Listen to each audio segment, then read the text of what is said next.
Hello and welcome to EFA, that is Engineering for All. In the previous lectures, we have discussed about the logic gates and we discussed their working and saw the truth tables of the logic gates. In this lecture, we'll start with the introduction to the combination and the sequential circuits, right? So what are these? Actually, when we talk about the logic gates, they are the individual components, right, which work in a specific manner and give us the logical output.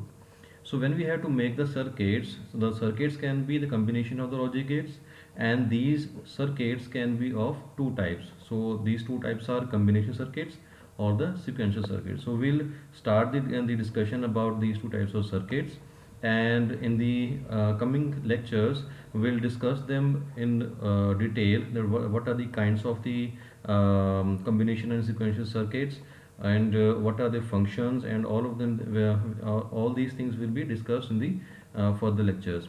So in this lecture we are going to introduce these two types of circuits. So let us start with the first one. Now when we talk about the combination circuits, what are the combination circuits first of all?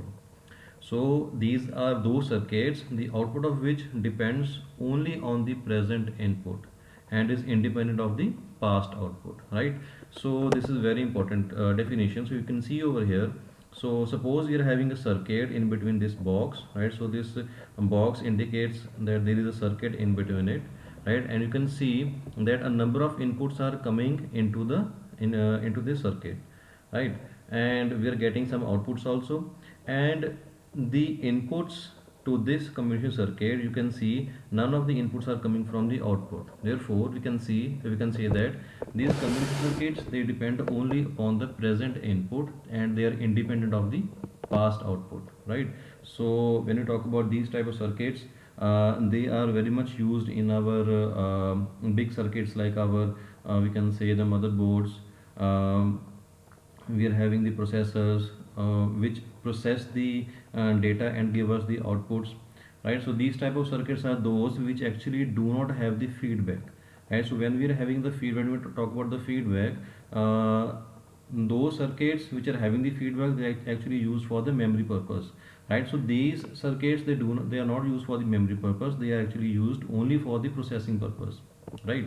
So let us see what are the characteristics of these type of circuits. So first of all, the output of the combination circuit at any instant of time depends only on the levels present at input terminals, right? So whatever you're giving at the input, right, so that will change the output at the further end, and this output will not have any effect on the input, right? So they do not contribute to the memory of the system. I've already told you the previous state of input does not have any effect on the present state of the circuit.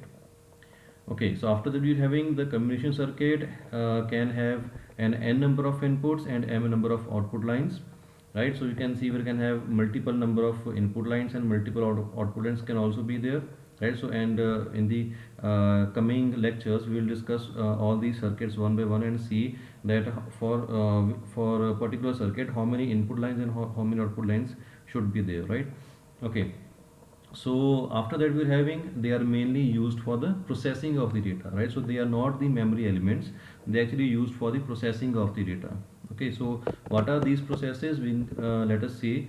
Now when we talk about the combination circuits, right, so they can broadly be classified into three parts, right? So depending upon the functions, the first is we are having the arithmetic or the logical functions, then we are having the data transmission function is there, then we are having the code converting is there, right? So when we talk about the first type, we are having the arithmetic and the logical functions. So these are the type of functions which actually give us the arithmetical outputs, like we are having the adders, subtractors, comparators, and we are having the PLDs means the programmable logic devices, right? So adder means these are those circuits which will add two input bits, right? Two or more input bits, right? And after that we are having the subtractor which are responsible for the subtraction of the bits.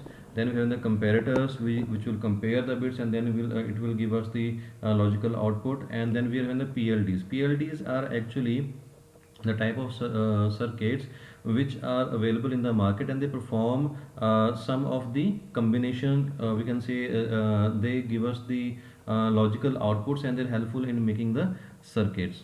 Okay, so after that, the second type of the type of the communication circuit is are those which are used for the data transmission, right?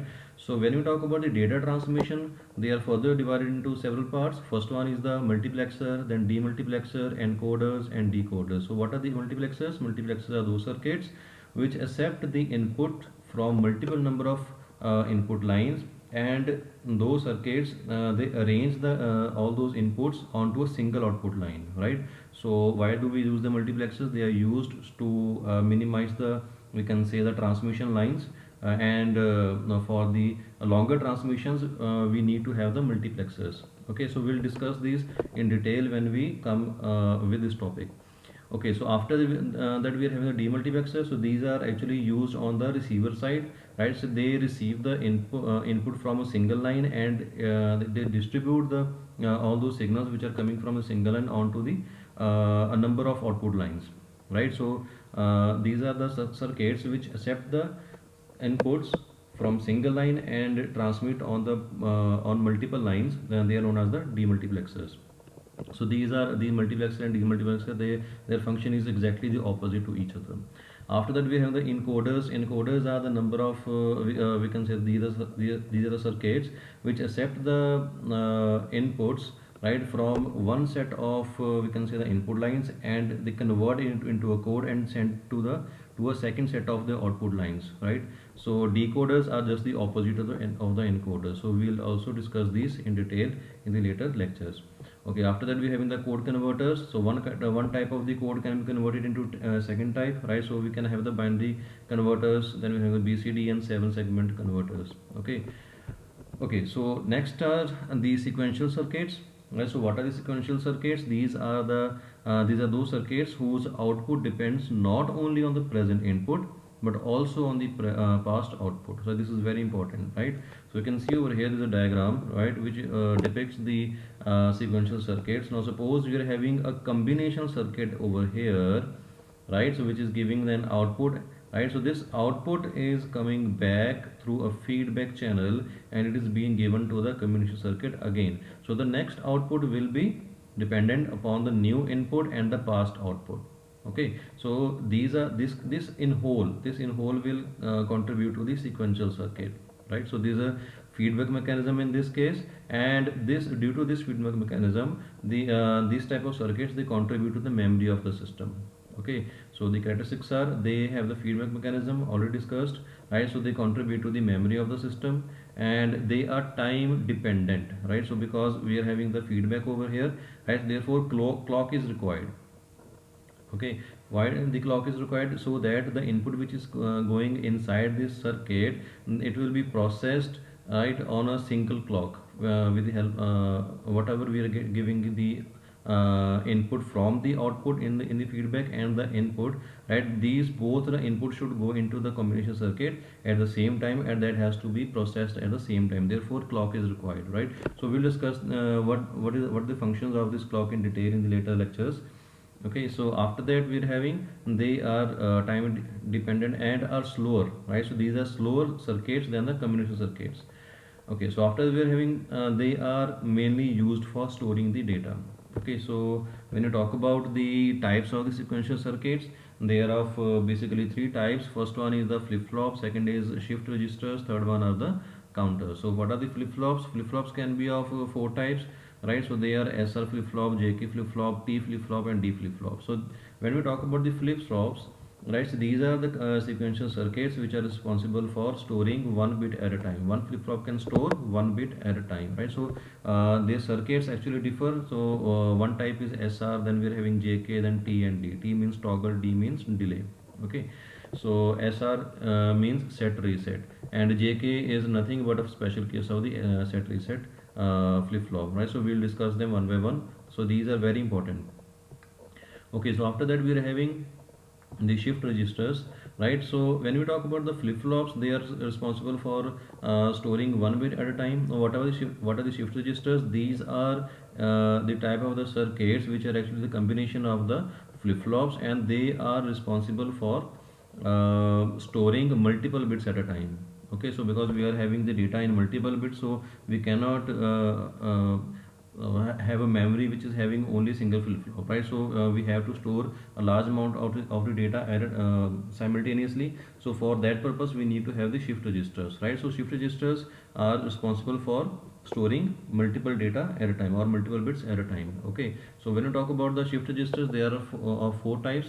They are serial input and serial output, serial input parallel output, parallel input serial output, and parallel input parallel output. Okay, so we'll discuss this also, right, one by one in detail. After that, we're having the last one is the counters, right? So what are the counters? Counters are actually the type of circuits which point towards the next, we can say, the memory location, right, in which the data is there, right? So when you talk about the counters, they are of broadly speaking, there are two types.